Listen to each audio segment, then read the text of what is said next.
Assalamualaikum warahmatullahi wabarakatuh. Selamat berjumpa lagi dengan Bu Rahma.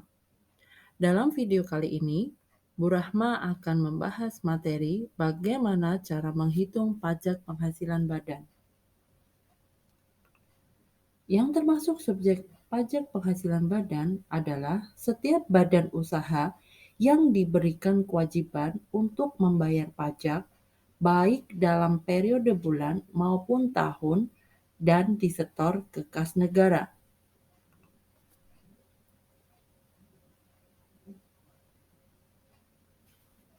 Berdasarkan Undang-Undang KUP yang termasuk badan meliputi PT, BUMN, BUMD, BUMDes, firma, kongsi atau CV, koperasi, dana pensiun, yayasan, organisasi masyarakat, organisasi sosial politik, kontrak investasi kolektif, dan bentuk usaha tetap.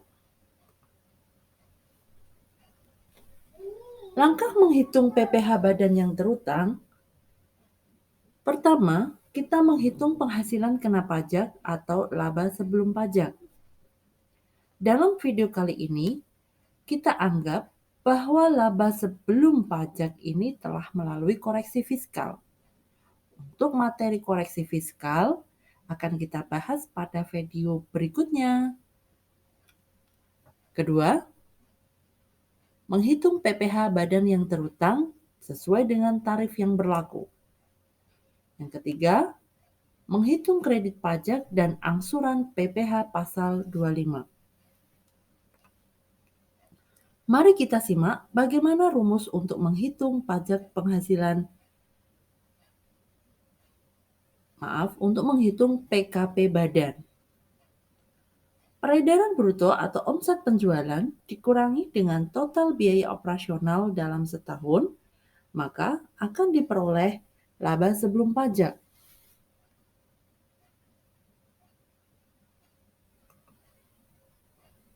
Dalam menghitung PPh badan yang terutang, ada 3 ketentuan, yaitu peredaran bruto kurang dari 4,8 miliar, peredaran bruto di atas 4,8 miliar sampai dengan 50 miliar, peredaran bruto di atas 50 miliar.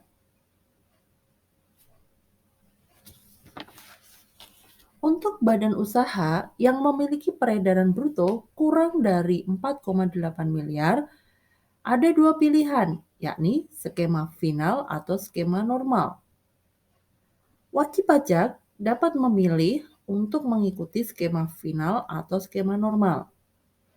Bagi wajib pajak yang memilih skema final, maka akan berlaku jangka waktu penggunaan tarif PPh final tersebut sesuai dengan bentuk badan hukum badan usaha itu. Sementara wajib pajak yang memilih tarif normal, maka akan berlaku tarif pajak sesuai dengan yang tertuang dalam Pasal 17 Undang-Undang Nomor 36 Tahun 2008.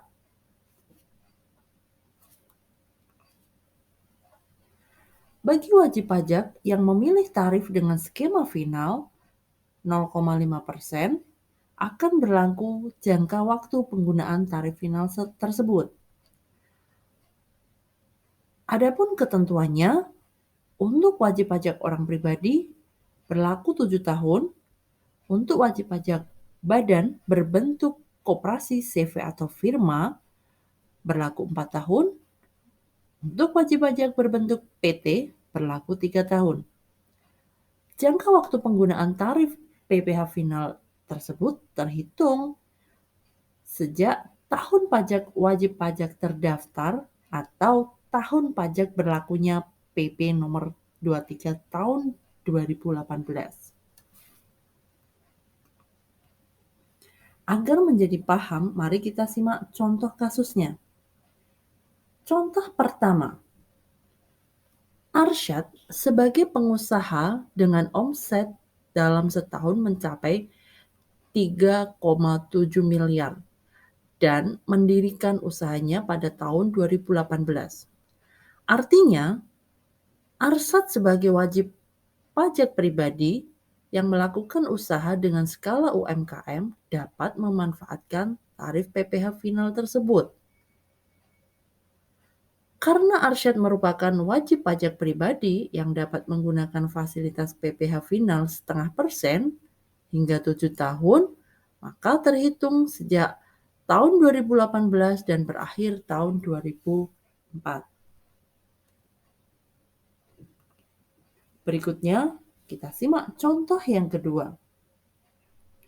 CV Agrabrin didirikan pada tahun 2021 dengan omset 4,8 miliar dalam setahun dan memanfaatkan tarif PPh final. Karena perusahaan ini berbentuk CV, maka hanya dapat memanfaatkan fasilitas tarif PPh final hingga tahun 2024 saja, terhitung tahun 2021, 2022, 2023, dan 2024. 4 tahun. Contoh yang ketiga, PT Brikata merupakan wajib pajak badan yang berbentuk PT dengan omset sebesar 4,8 miliar setahun yang didirikan pada tahun 2020 dan memilih menggunakan tarif final. Karena ketentuan wajib pajak badan yang berbentuk PT hanya dapat menggunakan tarif PPh final selama 3 tahun, maka PT Brikata hanya dapat menggunakan tarif PPh final ini hingga tahun 2022 saja. Mari kita simak rumus untuk menghitung PPh badan yang terutang bagi wajib pajak yang memilih skema final. Langsung saja kita hitung 0,5% dikalikan dengan peredaran bruto yang diperoleh dalam setahun tersebut atau dalam tahun pajak. Sementara badan usaha yang menggunakan skema normal, jika omset atau peredaran brutonya kurang dari 4,8 miliar, maka ada pengurangan sebesar 50%, sehingga rumusnya adalah 50% kali 22%, ya, atau 11% kali penghasilan kena pajak.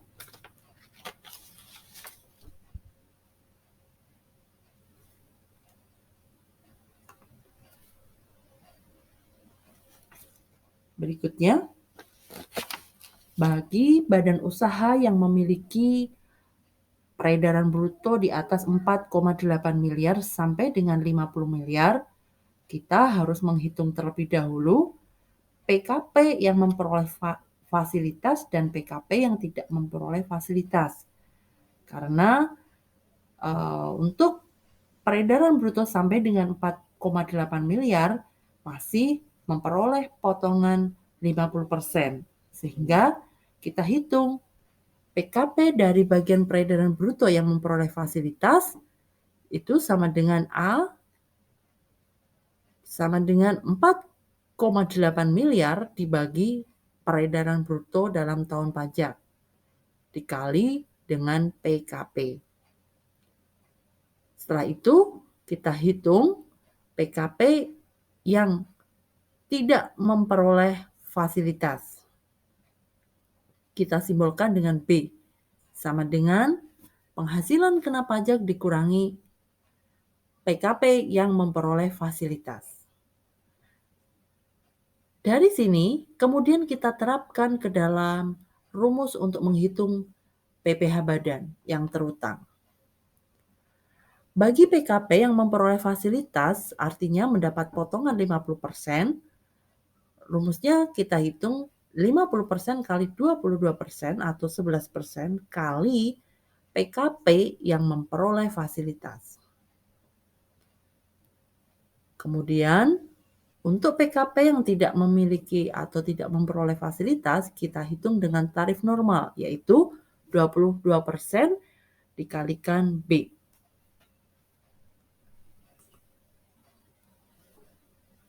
Sementara untuk omset atau peredaran bruto di atas 50 miliar berlaku tarif normal. Maka PPh badan yang terhutang dihitung dengan rumus 22% kali penghasilan kena pajak dalam setahun. Agar lebih jelas, kita lihat contoh soal berdasarkan 3 kasus tadi. Yang pertama, untuk wajib pajak yang memiliki omset kurang dari 4,8 miliar yang memilih skema final. Arsyad mempunyai bisnis catering. Jumlah omset catering Arsyad setiap bulannya sama, yakni 38 juta per bulan. Sehingga total omset setahunnya adalah 456 juta. Arsyad memilih menghitung PPh usahanya menggunakan tarif final. Sehingga PPh yang terutang bagi usaha catering Arsyad adalah 0,5% dikalikan peredaran brutonya.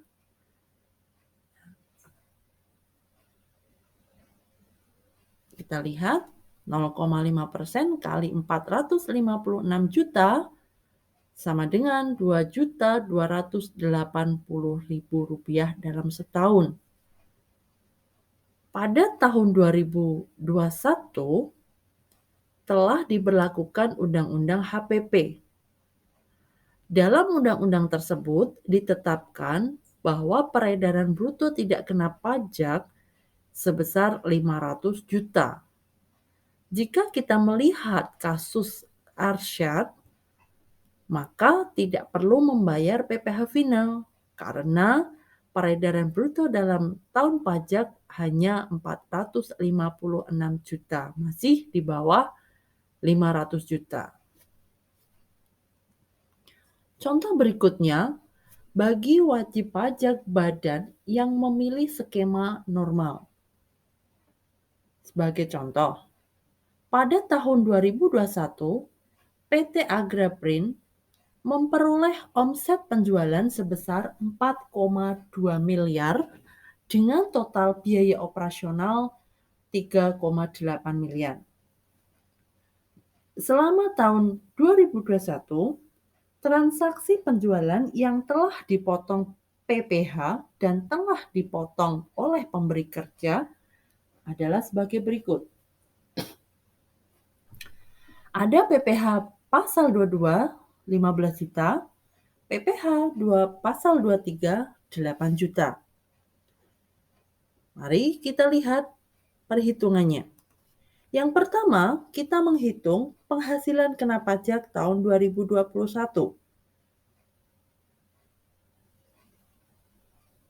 Peredaran bruto atau penjualan dalam tahun 2021 ini sebesar 4,2 miliar dikurangi dengan biaya operasional 3,8 miliar. Maka laba sebelum pajak atau penghasilan kena pajak tahun 2021 sebesar 400 juta. Yang kedua, kita hitung PPh badan yang terutang tahun 2021. Karena menggunakan tarif normal, maka di sini akan mendapatkan potongan 50% karena wajib pajak badan ini memiliki omset atau peredaran bruto di bawah 4,8 miliar. Sehingga dia berhak menerima potongan 50%.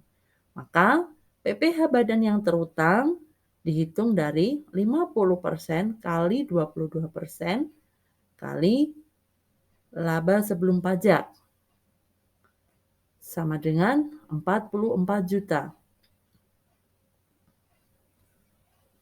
PPh badan yang terutang tahun 2021 ini dikurangi dengan kredit pajak tahun 2021 yakni sebesar 23 juta, maka Pajak yang masih harus dibayar oleh PT Agra sebesar 21 juta.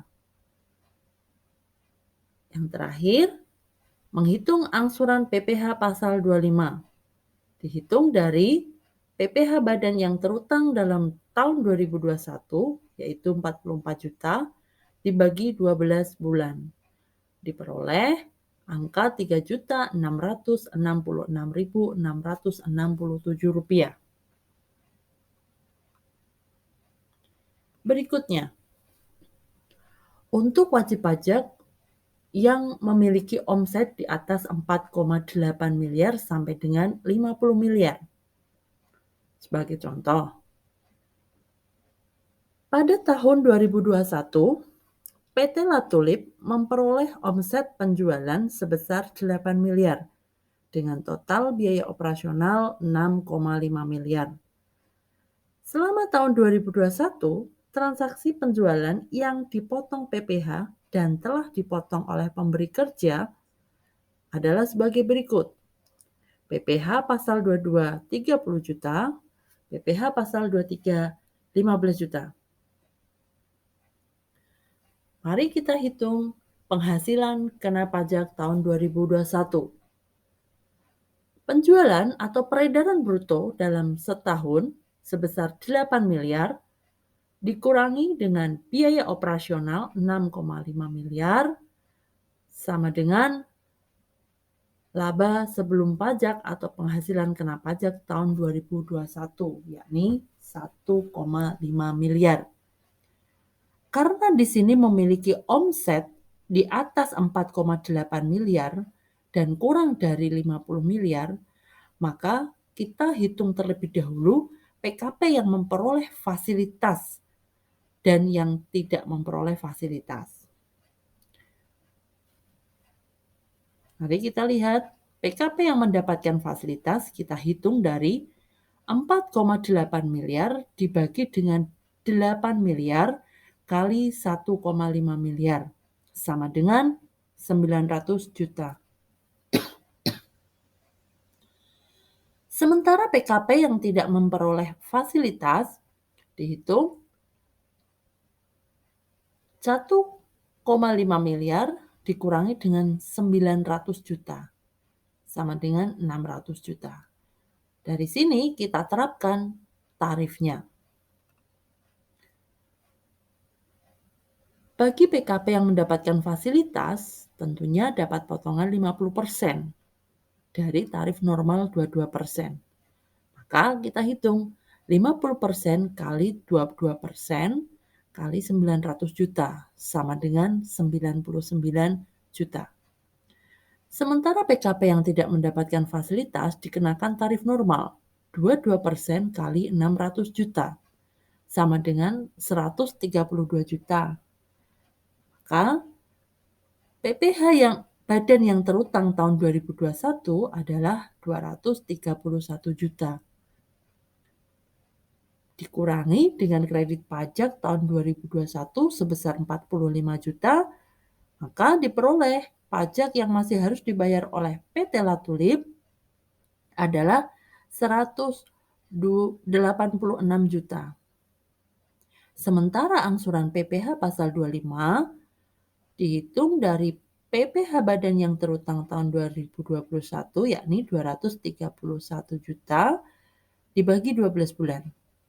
Diperoleh angka 19 juta 250 ribu rupiah.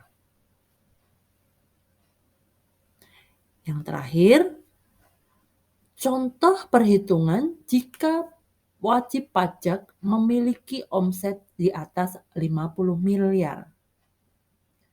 Pada tahun 2021, PT Rafinta memperoleh omset penjualan sebesar 53 miliar dengan total biaya operasional 50 miliar.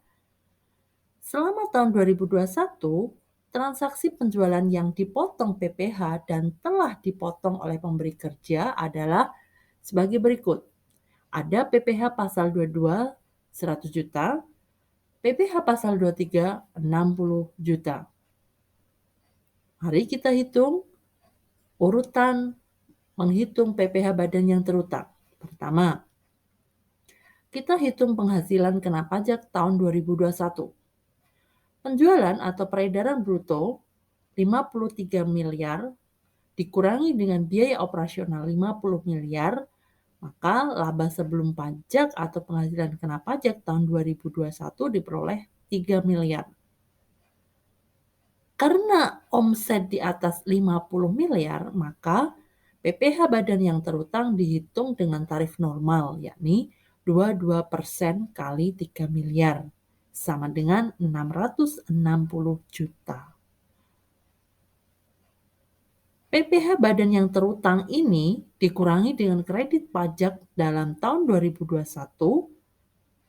160 juta sehingga diperoleh pajak yang masih harus dibayar oleh PT Rafinta senilai 500 juta. Yang terakhir, kita hitung angsuran PPh pasal 25. Sama dengan PPh badan yang terutang sebesar 660 juta dibagi 12 bulan. Sama dengan 55 juta rupiah. Nah, dari video ini, Ibu telah menyampaikan bagaimana cara menghitung PPh badan yang terutang beserta contoh soalnya. Semoga video ini bermanfaat dan membantu belajar kalian. Terima kasih. Saya akhiri dan jangan lupa dukung video-video yang Ibu buat dengan cara like, subscribe, share video saya ini. Terima kasih. Sampai jumpa pada video berikutnya. Assalamualaikum warahmatullahi wabarakatuh.